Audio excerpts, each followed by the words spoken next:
हरे कृष्ण ग्रंथराज श्रीमद्भागवतम की जय। श्रील प्रभुपाद की जय। श्रीमद्भागवतम कथारूप चैप्टर 113 अध्याय 113 रुक्मिणी के साथ श्री कृष्ण का विनोद। श्री कृष्ण और रुक्मिणी के बीच बातचीत। 10वां स्कंद। एक समय श्री कृष्ण रुक्मिणी के साथ पलंग पर बैठे थे और एक दासी उन्हें पंखा झल रही थी। तभी श्री कृष्ण की सेवा करने के विचार से रुक्मिणी ने दासी के हाथ से चामरी नामक गाय की पूंछ के बालों से बना पंखा लिया और स्वयं श्री कृष्ण को झलने लगी। रुक्मिणी का महल अत्यंत भव्य था। बिस्तर पर लगे चंदोवे से लटक रही मोतियों और रत्नों की माला दीपक जैसा प्रकाश उत्पन्न कर रही थी। यहाँ तहाँ फूलों की मालाएं लटक रही थी और जालीदार खिड़कियों से चंद्रकांति कमरे को प्रकाशित कर रही थी। वायु बगीचे में लगे पारिजात फूलों की सुगंध लिए बह रही थी और रुक्मिणी दूध की झाग जैसे कोमल बिस्तर पर लेटे अपनी पति की सेवा में विभोर थी। यद्यपि उस समय तक रुक्मिणी के पुत्र बड़े हो चुके थे, साक्षात लक्ष्मी देवी होने के नाते अभी भी उनकी सुंदरता अतुलनीय थी। यद्यपि उस समय तक रुक्मिणी के पुत्र बड़े हो चुके थे, साक्षात लक्ष्मी देवी होने के नाते अभी भी उनका सुंदरता अतुलनीय थी। घुंघराले बालों तथा मोहक मुस्कान से युक्त रुक्मिणी के चित्ताकर्षक मुख को देखकर श्री कृष्ण प्रसन्न थे। भगवान अपनी लीलाओं के लिए अनेक रूप धरते हैं और वे ये देखकर अत्यंत संतुष्ट थे कि उनकी जीवन संगिनी ने उनकी सेवा के लिए उपयुक्त रूप धारण किया हुआ है।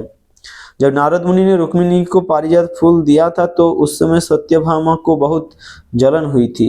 बाद में जब सत्यभामा को पारिजात का पूरा वृक्ष मिल गया तो श्री कृष्ण अनुमान लगा रहे थे कि रुक्मिणी भी उनसे कुछ और मांगेगी, परंतु रुक्मिणी ने कभी इस बात की चर्चा तक नहीं की और सदैव गंभीर एवं अपनी सेवा में संतुष्ट बनी रही। रुक्मिणी के चेहरे पर क्रोध देखने के लिए श्री कृष्ण ने एक योजना बनाई। रुक्मिणी के चेहरे पर क्रोध देखने के लिए श्री कृष्ण ने एक योजना बनाई। श्री कृष्ण जानबूझकर ऐसे कार्य करते हैं जिससे उनकी पत्नियां उनसे नाराज हो जाए और फिर वे उन्हें मनाएं। उन्हें ऐसी लीलाओं में बहुत आनंद मिलता था। ये विचार करके श्री कृष्ण ने रुक्मिणी से कहा, हे राजकुमारी, अनेक धनी, प्रभावशाली, सुंदर, उदार तथा शक्तिशाली राजा तुमसे विवाह करना चाहते थे। काम से उत्पीड़ित वे सब राजा तुम्हारा वरण करने के लिए खड़े थे। फिर भला तुमने मेरा चुनाव क्यों किया? किसी भी दृष्टि से मैं उनके समान नहीं हूँ। इतना ही नहीं, अपने मामा का वध करने के बाद मैं भगोड़ों की तरह समुद्र में छिपकर रह रहा हूँ। अक्सर स्त्रियां उन पुरुषों के साथ रहते हुए दुख भोगती है जिनका व्यवहार अनिश्चित रहता है और जो समाज सम्मत मार्ग का अनुकरण नहीं करते। निजी संपत्ति के नाम पर मेरे पास कुछ नहीं है और मेरे जैसे कंगाल लोग ही मेरी पूजा करते हैं। धनी लोग विरले ही मुझे पूजते हैं। विवाह और मैत्री उन्हीं लोगों के साथ अच्छी दिखती है जो जन्म, धन, रूप और प्रभाव में समान हो, छोटे बड़ों के बीच नहीं। हे वैदर्भी, दूरदृष्टि ना होने के कारण तुमने ध्यान नहीं दिया और मुझे अपना पति चुनकर बहुत बड़ी भूल की है। देहात में जन्म लेने और पलने बढ़ने के कारण मुझे अच्छे व्यवहार का अधिक ज्ञान नहीं है। केवल पागल भिखारी ही मेरा भजन करते हैं। परंतु अब तुम्हें किसी उपयुक्त क्षत्रिय पति का चुनाव कर लेना चाहिए जो तुम्हें इस तथा अगले जीवन के लिए सब इच्छित वस्तुएं प्रदान कर सके। मेरा उद्देश्य दुष्टों का दमन करना है और मैंने तुम्हारा अपहरण केवल इसलिए किया क्योंकि मैं शिशुपाल, साल्व, जरासंध, दंतवक्र जैसे अपने विरोधियों को सबक सिखाना चाहता था। सच्चाई तो ये है कि मुझे अपनी पत्नियों, बच्चों, धन इत्यादि से अधिक मोह नहीं है और मैं स्वयं में संतुष्ट रहते हुए अपने भक्तों के समान आत्म साक्षात्कार में अधिक रुचि लेता हूँ। अपने भक्तों के समान आत्म साक्षात्कार में अधिक रुचि लेता हूँ। रुक्मिणी सोचती थी कि श्री कृष्ण उससे इसलिए विशेष प्रेम करते हैं क्योंकि वो कभी उन्हें छोड़कर कहीं नहीं जाती। परंतु आज ऐसी असहनीय बातें करके श्री कृष्ण ने उनके अभिमान को काट दिया। रुक्मिणी पसोपेश में पड़ गई और श्री कृष्ण से संभावित विरह का विचार करके भयभीत हो उठी। उसकी हृदय गति तेज हो गई और आंखों में आंसू भर आए। अपने पैरों के नाखूनों से धरती को खुरचने लगी और उसके बहते आंसू काजल से काले होकर उसके स्तनों पर लगे केसर को धोने लगे। अत्यधिक दुख के कारण उसका कंठ अवरुद्ध हो गया। वह भलीभांति जानती थी कि श्री कृष्ण स्वराट भगवान है और यदि चाहे तो उसे छोड़ भी सकते हैं। सिर झुकाए खड़ी रुक्मिणी की बुद्धि तथा स्मरण शक्ति उलझन में पड़ गई। सिर चकराने के कारण उसके हाथों से चामर नीचे गिर पड़ा। जिस प्रकार तेज तूफान से केले का पेड़ उखड़कर गिर जाता है, अचानक रुक्मिणी भूमि पर गिर पड़ी और उसके बाल इधर उधर बिखर गए। श्री कृष्ण समझ गए कि सरल हृदय होने के कारण रुक्मिणी ने उनकी बातों को सच मान लिया। वह जान नहीं सकी कि श्री कृष्ण तो केवल विनोद कर रहे थे। उसकी इस स्थिति को देखकर भगवान का हृदय पिघल गया। तुरंत अपना चतुर्भुज नारायण रूप प्रकट करके वे पलंग से नीचे उतरे और रुक्मिणी को उठा लिया। फिर अपने शीतल कर कमलों से वे उसके बिखरे बालों को संवारने और उसके मुंह को पुचकारने लगे। उसके स्तनों एवं नेत्रों से आंसुओं को पोंछकर श्री कृष्ण ने उसके प्रेम की गहराई को देखते हुए उसका आलिंगन कर लिया। दूसरों को शांत करने की कला में निपुण श्री कृष्ण ने रुक्मिणी को सांत्वना देते हुए कहा, अरे वैदर्भी, मुझसे अप्रसन्न न होना। मैं जानता हूँ कि तुम पूरी तरह मेरे प्रति समर्पित हो। मैं तो केवल हंसी कर रहा था, देखना चाहता था कि तुम क्या कहोगी। मैं गुस्से से भरी तुम्हारी तनी हुई सुंदर भ्रुकुटियों को देखना चाहता था। मैं नहीं जानता था कि तुम मेरी बातों को इतनी गंभीरता से लोगी। मुझे क्षमा करना। वास्तव में विवाहित पुरुष के लिए अपनी पत्नी से हंसी ठट्टा करना ही सबसे बड़ा सुख है।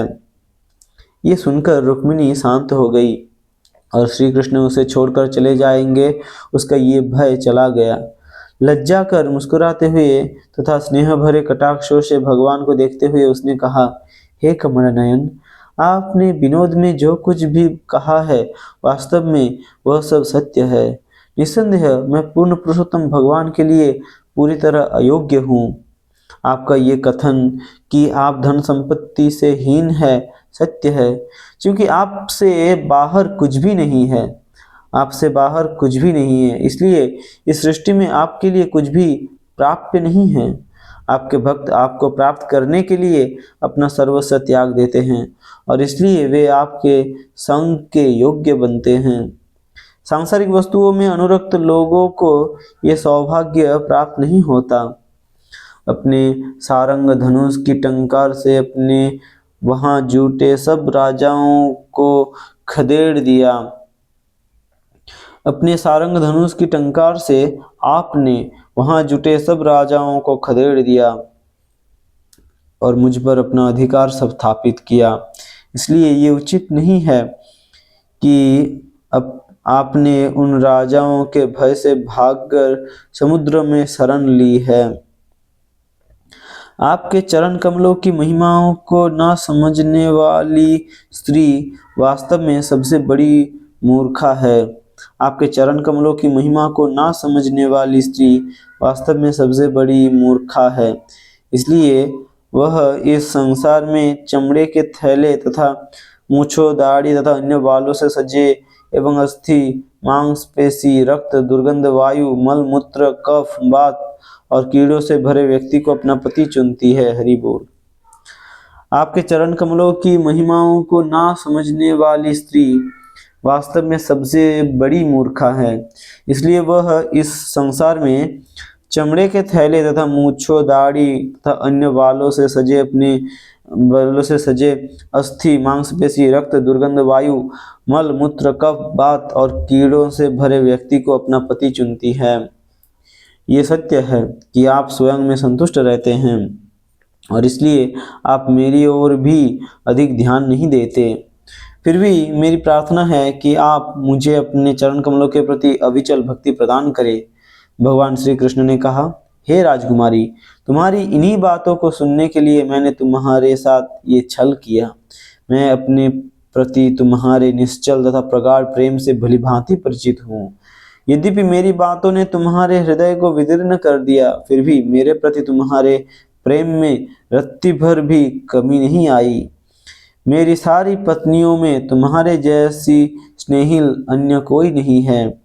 जब तुमने मेरे पास वह संदेश वाहक भेजा था और अगले दिन मेरे आने में थोड़ी देरी हो गई तो तुम्हें ये पूरा संसार शून्य दिखने